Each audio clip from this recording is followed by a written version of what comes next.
गोपिका जीवनस्मरणं गोविन्दा गोविन्दा सद्गुरु विठलदास महाराज की ஜெய்.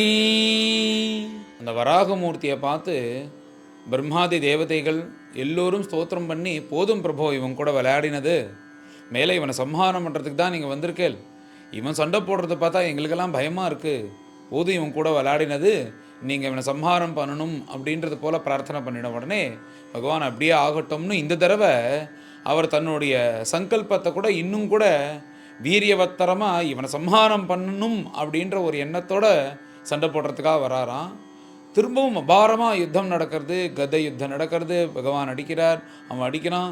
இப்படி அபாரமாக யுத்தம் நடந்துகிட்டே இருக்கும்போது பகவான் ஒரு சமயம் பார்த்தாராம், தன்னுடைய கதையை நல்லா சுழட்டி அவனுடைய தாவாங்கட்டையில் ஒரு அடி அடித்தாராம். கோபமாக வந்து அப்படி அடித்த உடனே என்னாச்சுன்னா, அந்த கதையும் வந்து பகவான் கையிலேருந்து நழுவி ஆகாசத்தில் பறந்து போகிறது. ஏதோ ஒரு பெரிய ஒரு மலை அப்படியே பறந்து போனால் எப்படி இருக்கும், பிரகாசத்தோடு அப்படி போகிறது. அப்படி பறந்து போனால் இந்த அவனுடைய தாவாங்கட்டையில் பட்டு இது பறக்கிறது. அவன் அப்போ கூட என்ன பண்ணான்னா, கீழே விழாமல் தன்னை நிதானிச்சுட்டு இப்படி கொஞ்சம் கொஞ்சமாக வந்து ஆஸ்வாசப்படுத்திட்டு கண்ணை திறந்து பார்க்குறான். கண்ணை திறந்து பார்த்தா இப்போ பகவானோட கதை ஆகாசத்தில் பறந்து போயிடுது. இப்போ இவன் கதையை வச்சுட்டுருக்கான். பொதுவாக இந்த மாதிரி சமயத்தில் என்ன பண்ணுவா, இப்போ கலியுகமாக இருந்ததுன்னா இதான் சரியான சமயம், அவனை போய் அடித்து நம்ம சம்ஹாரம் பண்ணிடலாம் அப்படின்வா. இது கிருதயுகத்தில் நடந்த யுத்தமாக இருக்கிறதுனால மனசில் எல்லோருக்கும் தர்மத்தகா இருக்குது, அது சுபாவமாக இருக்குது. அதனால் அவன் என்ன சொன்னான்னா, கதை இல்லாதவங்க கூட சண்டை போடுறதுக்கு எனக்கு இஷ்டம் இல்லை, வேறு ஏதாவது ஆயுதம் எடுத்துன்னு வாங்கோ, ஆயுதம் எடுத்துன்னு வரும், அப்போ தான் நான் அவன் கூட சண்டை போடுவேன் அப்படின்னு ஹிரண்யாக்ஷன் பகவானை பார்த்து சொல்கிறாங்க. இவ்வாறு ஹிரண்யாக்ஷன் சொன்ன உடனே பகவான் சிரிச்சிட்டு தன்னுடைய சக்கராயுதத்தை பகவான் எடுக்கிறாராம் கையில். இப்படி சக்கராயுதத்தை எடுத்து சக்கரபாணியாக அப்படி பார்த்த உடனே பிரம்மதேவன் தேவதைகள் எல்லோரும் பகவானை குறித்து ஸ்தோத்திரம் பண்ணுறா. இப்போ ஏற்பட்ட காட்சியை பார்க்கணும் தான் நாங்கள் காத்துட்டுருக்கோம். இந்த பாபியினுடைய வதமே இந்த சக்கராயுதத்தினாலையும் இந்த அபிஜின் முகூர்த்தத்தில் தான், மேலே நீங்கள் இவனை வதம் பண்ணி எங்கள் எல்லோருக்கும் க்ஷேமம் கொடுக்கணும் அப்படின்றது போல் பிரம்மதேவன்லாம் பகவானை பார்த்து இந்த சக்கரபாணியாக இருக்கிற பகவானை பார்த்து ஸ்தோத்திரம் பண்ணுறார்கள். இதை பார்த்த ஹிரண்யாக்ஷன் மேலே என்ன பண்ணுறான்னா, அவன் கையில் கதை வச்சுருக்கானோ, அந்த கதையால் பகவானை அடித்து சம்ஹாரம் பண்ணணும்னு திரும்ப ஓடி வரான். அப்படி அடிக்கிறதுக்காக பகவான் தலையிலேயே அடிக்கிறதுக்காக அந்த கதையை ஓங்கி எடுத்துன்னு வந்து பகவானுடைய தலையில் அடிக்க வரான். பகவான் இப்படி மேலே ஜம்ப் பண்ணி தன் இடது காலால் அந்த கதையை ஒரு உதைக்கிறாராம்.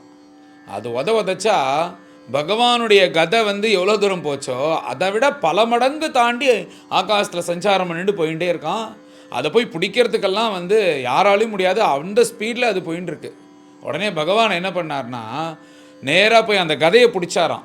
எடுத்துன்னு வந்து அவன் கையில் கொடுத்து, நானும் கதை இல்லாதவன் அடிக்க மாட்டேன், நீ தான் என்ன தர்மத்தகா யுத்தம் பண்ணுவியா, உன்னை விட தர்மத்தகா நான் இருப்பேன், அதனால் இந்த ஆயுதம் இல்லாதவன் கூட நானும் சண்டை போட மாட்டேன் அப்படின்னு சொல்லிட்டு அவனால் பிடிக்க முடியாத அந்த ஆயுதத்தை, பகவானால் உதைக்கப்பட்ட அந்த ஆயுதத்தை பகவான் கையில் கொண்டு வந்து அந்த கதையை திரும்பவும் ஹிரண்யாக்ஷனை கையில் கொடுத்து, மேலே நீ சண்டை போடவா அப்படின்ன உடனே அவன் என்ன பண்ணுறான், கதையை வாங்கிக்கலையான். ஏன்னா அவனுக்கு ஈகோவாக இருக்கான்.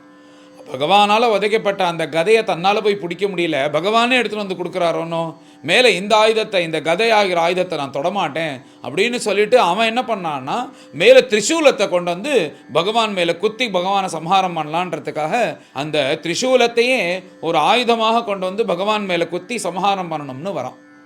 இப்படி அந்த சூலாயுதத்தை எடுத்துட்டு பகவானை நோக்கி ஓடி வரான். பிரபு என்ன பண்ணார்னா, தன்னுடைய சக்கராயுதத்தை இப்படி காண்பிச்சு அனுப்பிச்சாரோ இல்லையோ, அந்த சக்கராயுதமானது இப்படின்னு போய் அந்த சூலாயுதத்தை பீஸாக ஆக்கி அவன் மேலே வெட்ட போகிறதும் அவன் அதில் தப்பிச்சுட்டான், திருப்பி பகவானுடைய கைக்கே வந்துடுது. இப்படி வந்த உடனே பயந்துட்டான் அதை பார்த்து. இப்படி சூலாயுதத்தை அடித்த உடனே இன்னும் கோபம் தாங்க முடியாமல் அவன் வந்து அப்படியே ஓடி வரான் பகவானை நோக்கி. எந்த ஹிருதயம், எந்த மார்பு மகாலட்சுமிக்கு இருப்பிடமோ, பாகவதாலாம் வந்து எந்த ஹிருதயத்தினால பார்த்து பகவான் சந்தோஷப்படுறாரோ, அப்பேற்பட்ட விஸ்தாரமாக இருக்கக்கூடிய அந்த மார்பில் வந்து ஒரு குத்திட்டு அங்கேருந்து அப்படியே மறைஞ்சு போகிறானா அந்த ஹிரண்யாக்ஷன். அதை வாங்கிட்டு பிரபு ஒரு நிமிஷம் தன்னை நிதானப்படுத்திட்டு அப்படியே நிற்கிறார். தன்னை நிதானப்படுத்திட்டு இப்படி பார்க்கிறார்.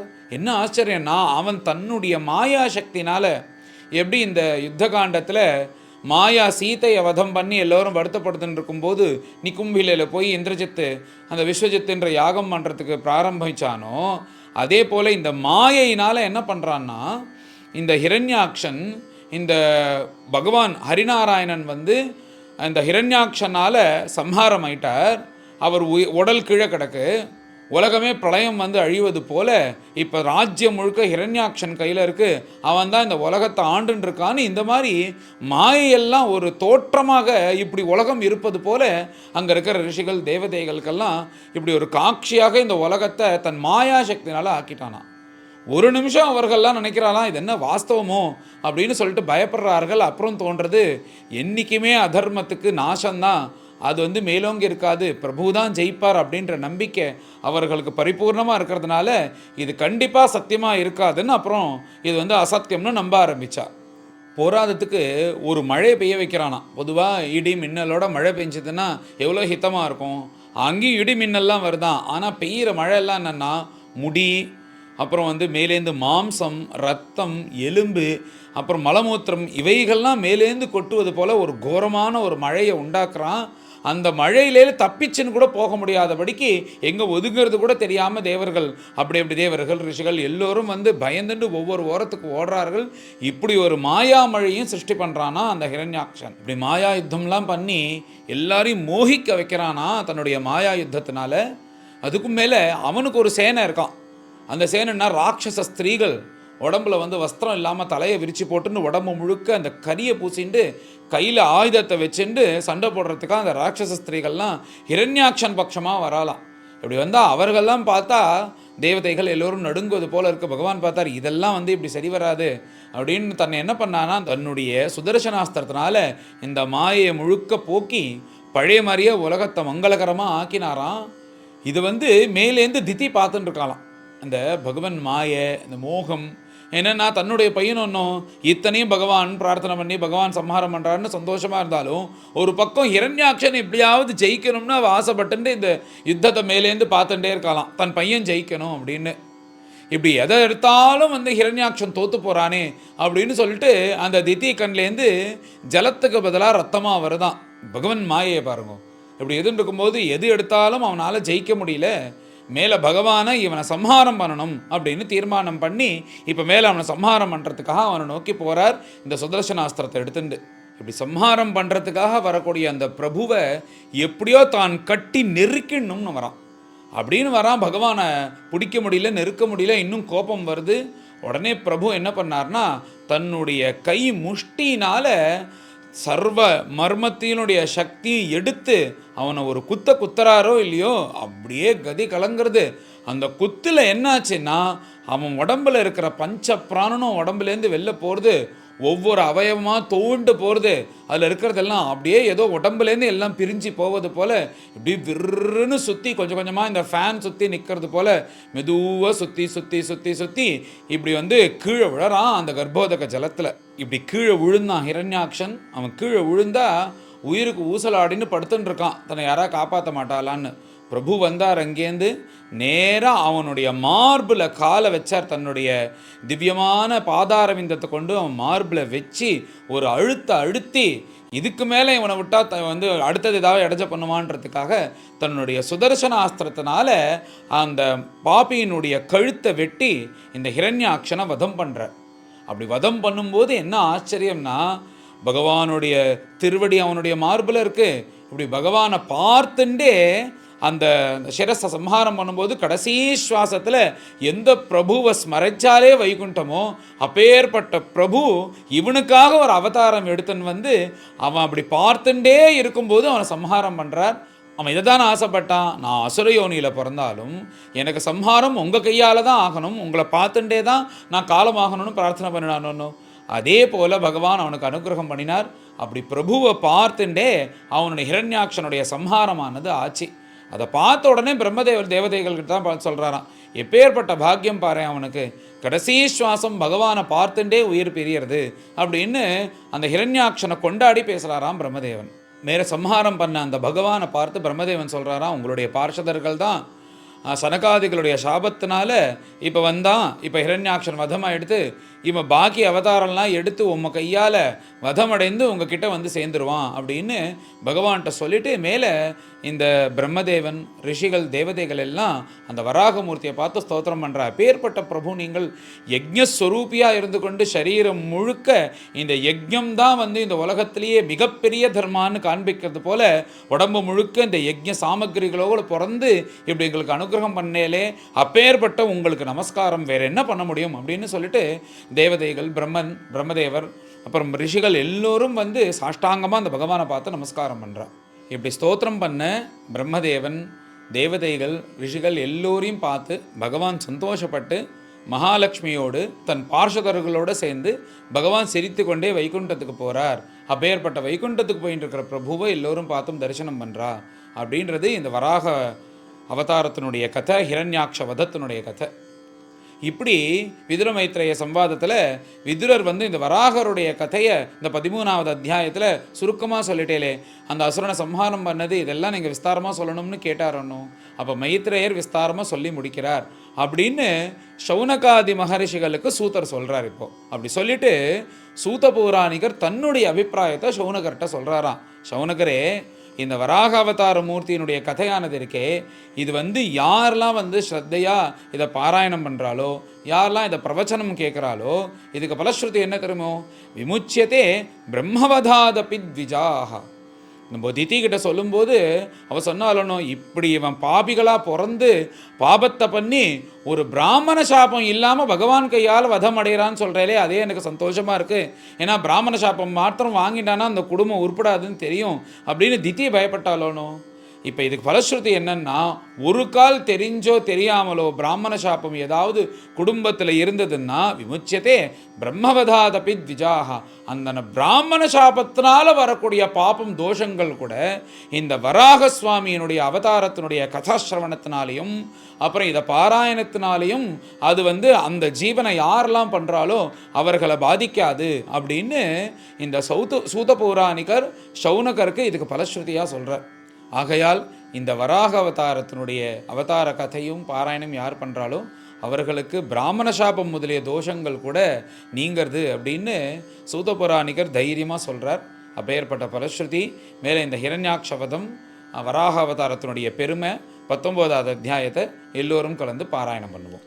அதைகோனவிம்சோத்யாயः மைத்ரேய உவாச அவதார்ய விரிஞ்சஸ்ய நிர்வ்யலீகாமிருதம் வசः பிரஹஸ்ய பிரேமகர்ப்பேண ததபாங்கேன சோக்ரஹீத் ததः சபத்னம் முகதः சரந்தம் அகுதோ பயம் ஜகானோத்பத்ய கதயா ஹனாவசுரமக்ஷஜः சாஹதா தேன கதயா விஹதா பகவத்கராத் விகூர்ணித அபதத் ரேஜே ததத்புதமிவாபவத் சததா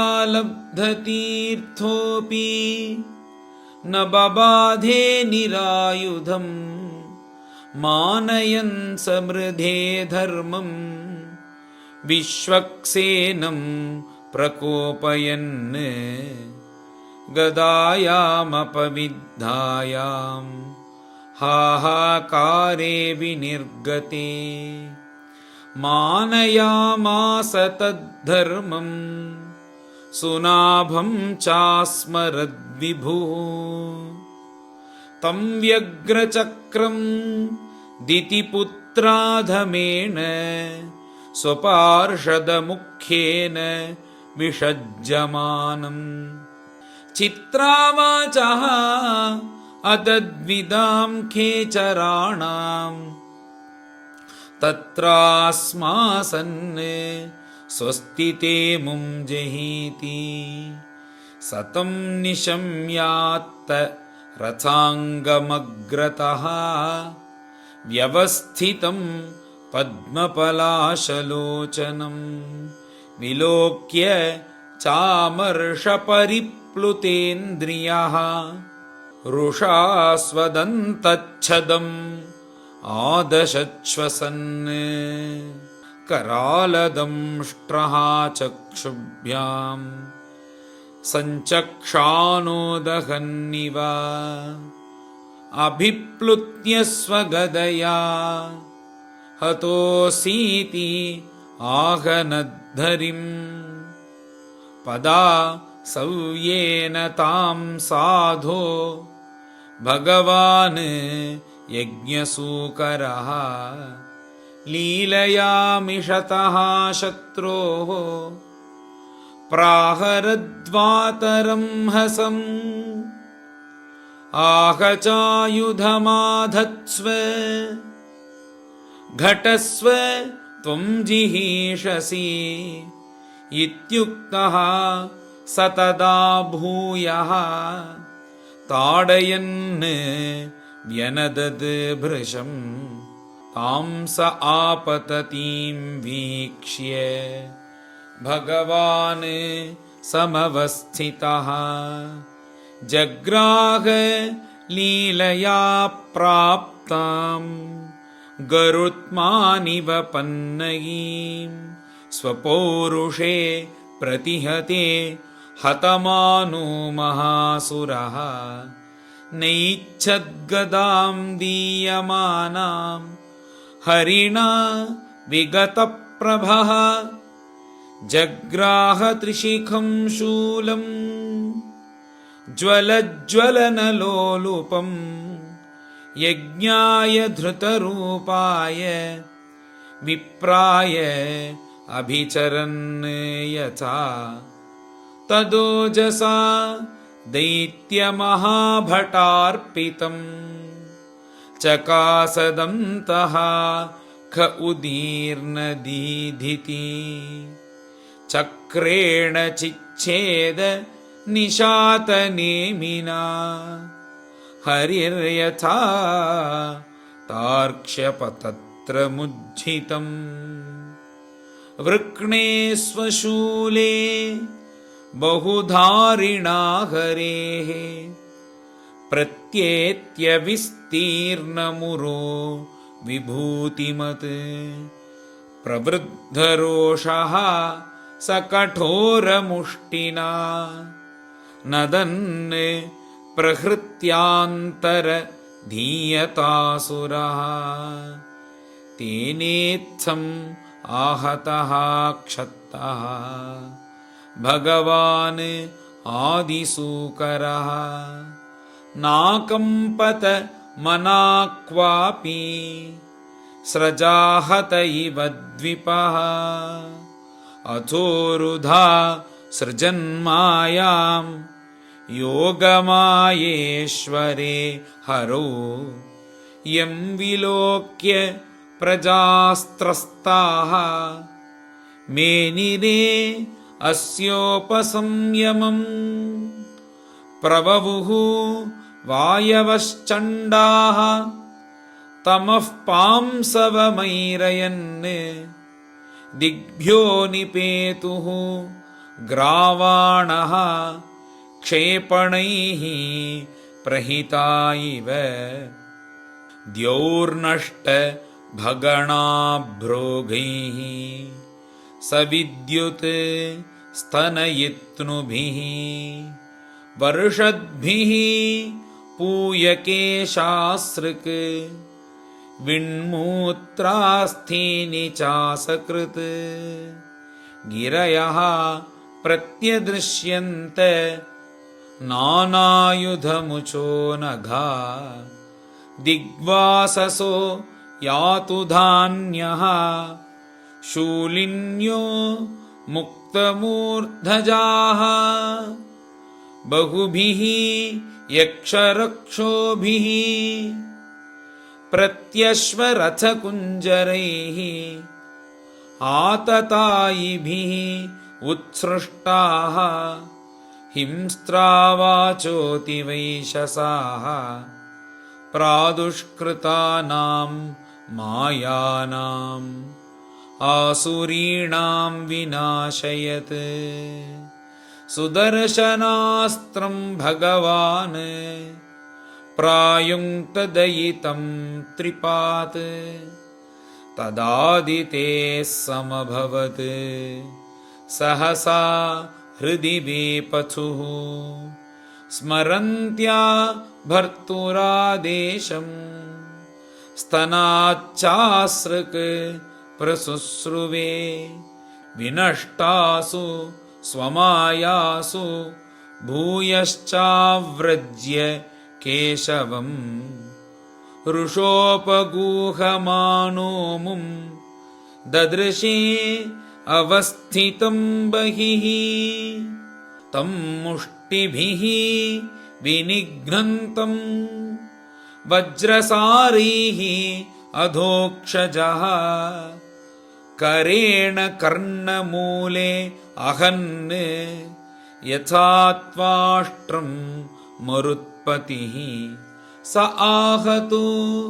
विश्वजिताह्यवज्ञया परिभ्रमद्गात्र उदस्तलोचनः विशीर्णबाहु अङ्घ्रि शिरोरुहो अपतत् यथा नगेन्द्रो लुलितो नभस्वता क्षितौ शयानं तमकुण्ठवर्चसं कराळदंष्ट्रं परिदष्टदच्छदम् अजादयः वीक्ष्य शशंसुरागताः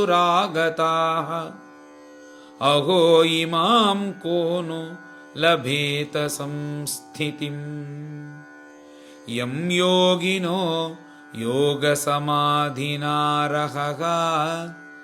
ध्यायन्ति लिङ्गादसतो मुमुक्षया तस्यैष दैत्य ऋषभः पदाहतो मुखं प्रपश्यन् तनुम् उत्ससर्जः एतौ तु पार्षदौ अस्य शापात् यातावसद्गतिम् पुनः कतिपयैः स्थानं प्रपत्स्येतेह जन्मभिः देवावूचुः नमो नमस्ते अखिलयज्ञतन्तवे स्थितो गृहीतामलसत्त्वमूर्तये दिष्ट्या हतोऽयं जगतामरुन्दुतः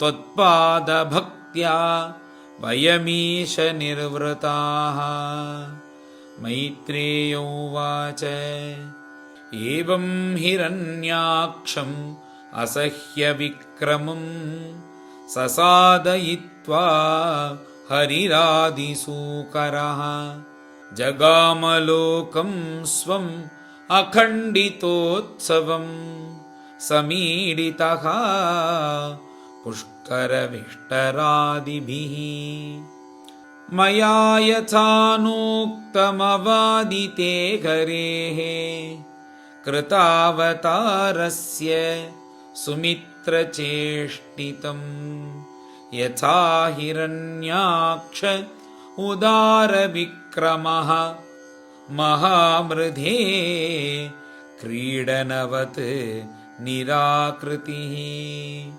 सूतोवाच इति कौशारवाख्याताम् आश्रुत्य भगवत्कथाम् क्षत्तानन्दं परं लेभे महाभागवतो द्विजा अन्येषां पुण्यश्लोकानाम् उद्दामयशसां सताम् उपश्रुत्य भवेन्मोदः श्रीवत्साङ्कस्य किं पुनः योगजेन्द्रं झषग्रस्तं ध्यायन्तं चरणाम्बुजं क्रोशन्तीनां करेणूनां कृच्छ्रतो अमोचयद्रुतम् तं सुखाराध्यमृजिभिः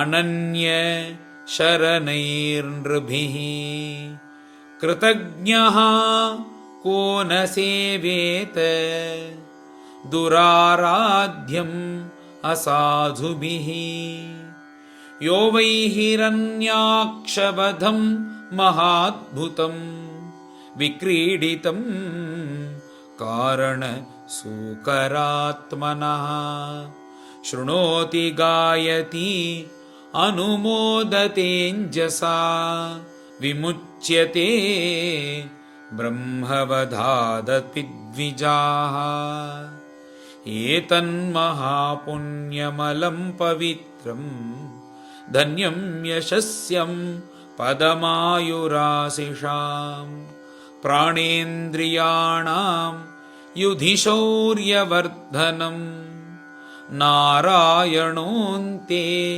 गतिरङ्गशृण्वताम्। श्रीहरये नमः। इति श्रीमद्भागवते महापुराणे तृतीयस्कन्धे हिरण्याक्षवधो नाम 19विंशोऽध्यायः।